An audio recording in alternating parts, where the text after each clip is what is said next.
Bonjour, je suis le docteur Tata Touré du laboratoire d'anatomie de la faculté de médecine de Bamako. Dans cette nouvelle vidéo, nous allons vous présenter l'humérus. Donc, nous présentons toujours avec des os humains, parce que sur ces os, on voit bien les reliefs et les zones d'insertion musculaires et ligamentaires qui sont bien visibles sur ces os que sur les plastiques. L'humérus est un os long, pair et non symétrique.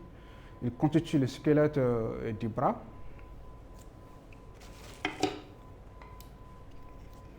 Il est articulé en haut avec la scapula.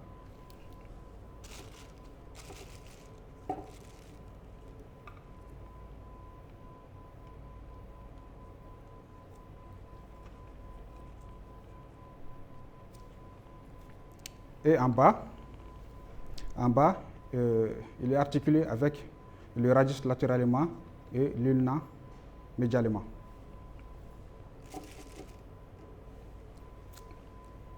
Pour l'orienter, on place en haut l'extrémité la plus volumineuse, la tête qui porte cette extrémité en dedans et en avant les sillons qui présentent cette extrémité. On distingue à l'humérus trois parties, un corps ou diaphyse et deux extrémités. Nous avons une extrémité supérieure ou proximale et nous avons une extrémité inférieure ou distale. Donc, premièrement, la diaphyse. À la coupe, la diaphyse humérale est triangulaire, donc ce qui veut dire qu'on la distingue trois faces et trois bords. Donc, sur une vue antérieure, on voit deux faces. La face latérale et ici la face médiale. Donc, la troisième face postérieure est visible sur une vue postérieure. Donc, ces trois faces sont séparées par trois bords. Donc, ici, nous avons le bord antérieur qui sépare les faces latérales et médiales. Et ici, nous avons le bord latéral qui sépare la face latérale de la face postérieure ici. Et enfin, nous avons le bord médial qui sépare la face médiale de la face postérieure ici. À présent, d'abord la face latérale.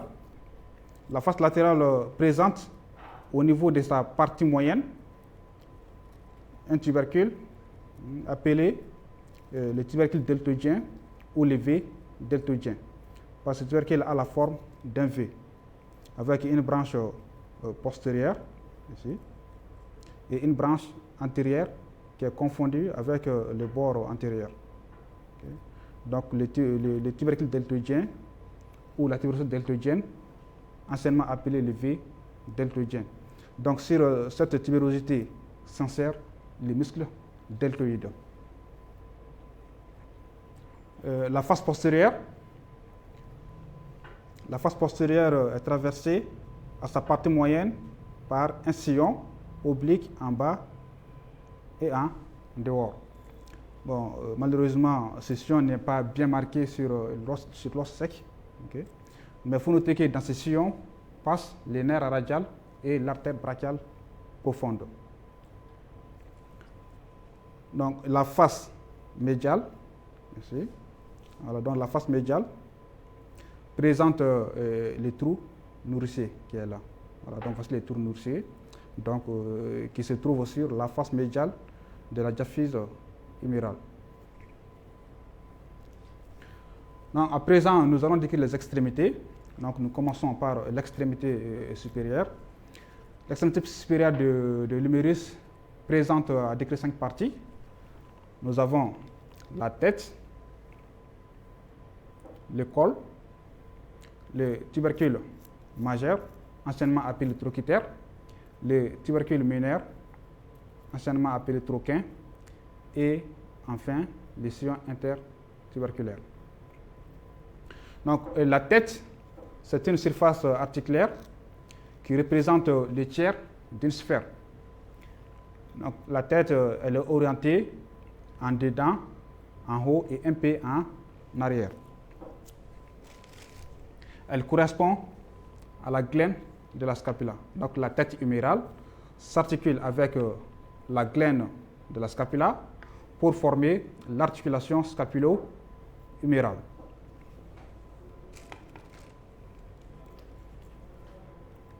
Donc, le col, c'est une portion rétrécie, qui sépare la tête des tubercules. Donc, la tête est séparée des deux tubercules majeurs et mineurs par le col anatomique.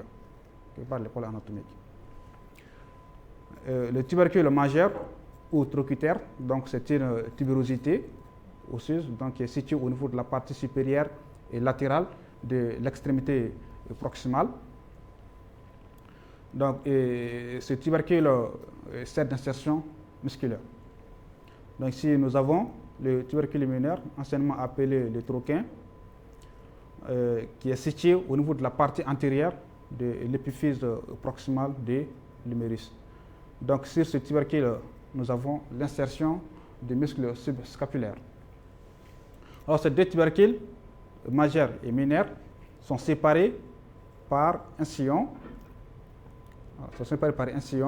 donc appelé les sillons intertuberculaires.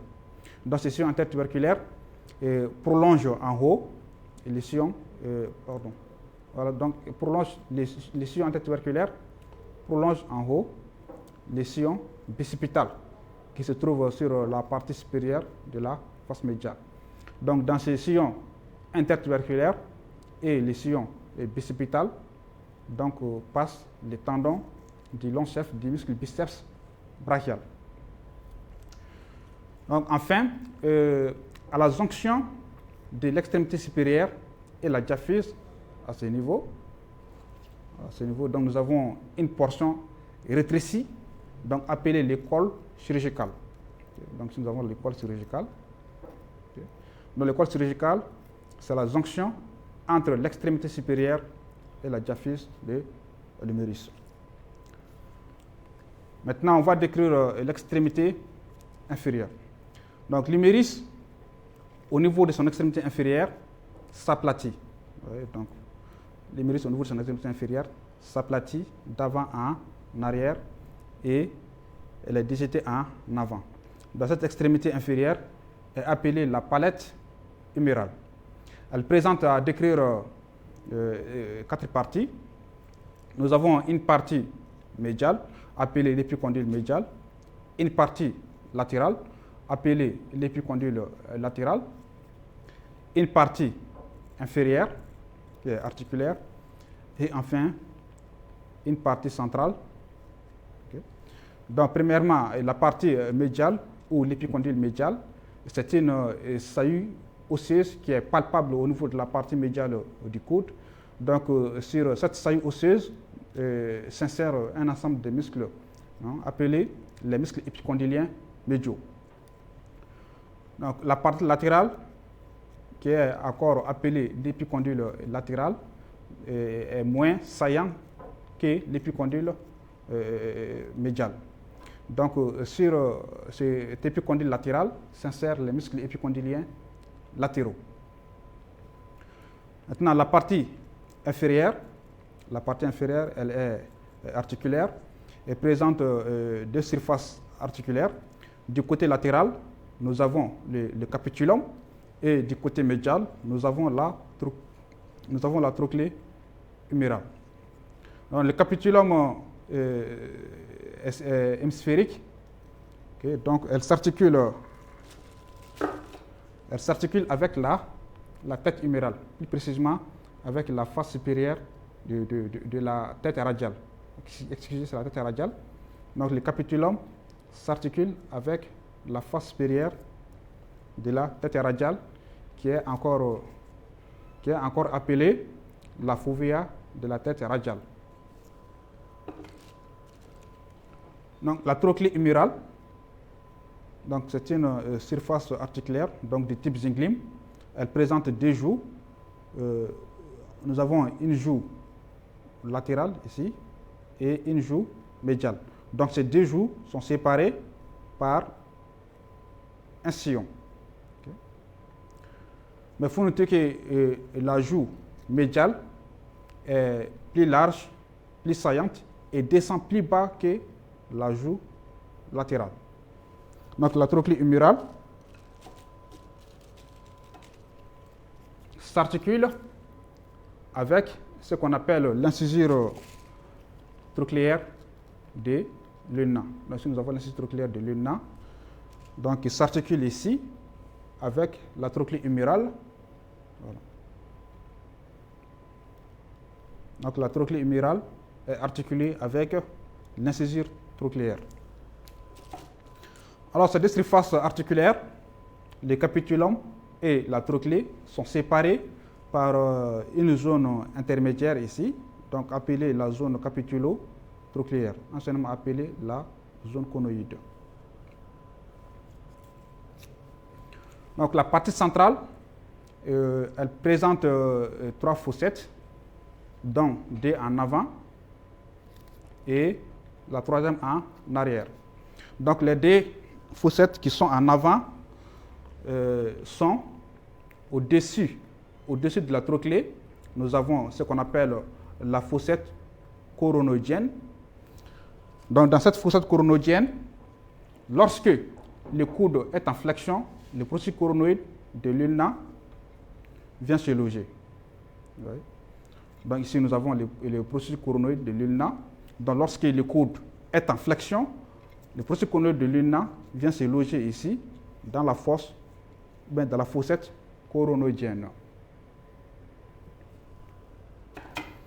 Donc la deuxième fossette antérieure, donc il s'agit de la fossette radiale. Donc lorsque le coude est en flexion, la tête radiale vient se loger dans cette fossette, la fossette radiale. Donc la troisième fossette de la partie centrale se trouve en arrière. Donc cette fossette est appelée la fossette olecrânienne. Lorsque le coude est en rectitude, ici nous avons l'olecrâne de l'ulna. Lorsque le coude est en rectitude, donc l'olecrâne vient se loger dans cette fosse, ou dans cette fossette qui est appelée la fossette olecrânienne. Alors, je vous remercie. C'est la fin de cette présentation. Cette image est pour vous montrer les crédits de la vidéo. Cette autre image pour vous montrer les conditions d'utilisation. La prochaine fois pour une nouvelle vidéo.